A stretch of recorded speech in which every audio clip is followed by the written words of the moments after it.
So we went to the FBOs, now we want to go to their flight departments, another company, a flight department. So I'm going to go for Texas. I'm just going to narrow it down to Texas because we're searching for Dallas. So Texas says 32 aircraft. All right, who do we got in Texas? Well, we got Millionaire Dallas, Priester Aviation. So you see it's all listed here. It's saying what kind of aircraft they have. I'm going to go ahead and I'm going to check out the company. So I'm going to go click on Priester Aviation. I know they're a little larger. You could tell, 100 full-time pilots. It's a lot. You see the information here. Here's your address. These guys are based in Illinois, but they have an aircraft based in Dallas. That's why they came up in our search. So, I mean, they have an aircraft that's sitting on the ground in Dallas. And if you look at the top there,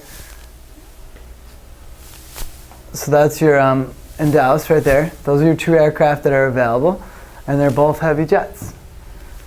Look at that, price per hour. $7,400 for a Global Express. $7,400 an hour. So, you know, if you could imagine flying from Florida to New York, two-hour flight maybe, 3 hours. You know, 2-hour flight, let's just say it's $7,500. Right then and there, oh my God, $15,000 just hourly fee. And so that's gonna, I mean, they'll charge them for other things, landing fees, all sorts of stuff. But $15,000 to go from New York to Florida, and that's one way. So you got to imagine these flights are very expensive. So what I'm trying to show you is, all right, here's their company. They have some sort of company in Dallas, so you're gonna have to do a little digging to get to it. But if this was, if you lived near Wheeling, you already have the address. So what I'm gonna do is I'm gonna try to dig. I might call the number there. I might email that email. The thing is that this email goes to quotes at priesterav.com. In my experience, quotes, charter, the dispatcher, those aren't the people that are hiring. They're not the hiring person. I used to be a dispatcher. If you came to me and said, I'm a flight attendant, hire me to fly on this jet, I could go, okay, I'm going to talk to the president. And then I'd go to the president and I'd talk to him. And I'd say, look, I met this girl, Jennifer. She's a great flight attendant. And he'd be like, oh, that's okay. Great. Didn't get anywhere, did we? So that email is probably going to go to a lower person in the chain.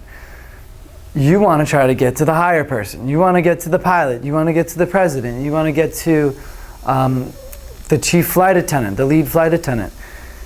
Even pilots in that company can direct you to the pilot that you want to talk to. So this is something you got to keep in mind. This is like, I'm trying to ingrain this in you. And there's a little tidbit that I'm going to tell you that might help you. In these companies, maybe not Priester because they have a lot of employees, but I bet I could still get to the top. A lot of these companies, the president and the chief pilot are very accessible.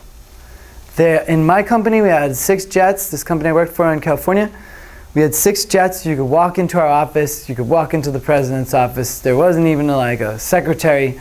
And you could talk to the president of our company, the president who's in charge of 6 multi-million-dollar aircraft. You could send an email directly to him, and he would respond. The people in aviation, they're accessible. They have to be. A president of a company in aviation, our president, he used to fly still. So he was actually flying trips. This is the president. So it's a different concept. This isn't like if I want to talk to the president of American Airlines. Good luck. You're going to call and call and call. You're not going to get to him. In private aviation, it's very easy, and most likely you could find who it is on their website, and you could find the website right here. So not only do you have the website, but now you want to get there and you want to see who's the chief pilot. You may want to make some phone calls. Let's just make believe that their base is in Dallas. What would I do? Maybe I'd call, I'd introduce myself, or the best thing to do, show up. So you're going to show up.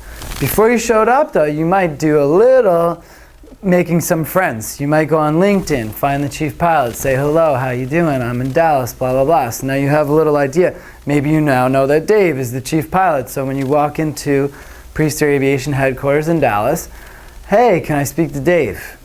It's a lot better than, I'm looking for a job. Can you hire me? It's different, but that works too. I mean, when you walk in with confidence, but it works better when you actually know somebody in the company. So, of course, that's networking. When they know you, they're willing to refer you. If you know them and they don't have a position, like I said, their buddy flies the same aircraft, and he maybe is in Houston. And so he's like, oh, you know, I can't hire you now, but talk to my friend Joe. He's the chief pilot over in the Houston branch.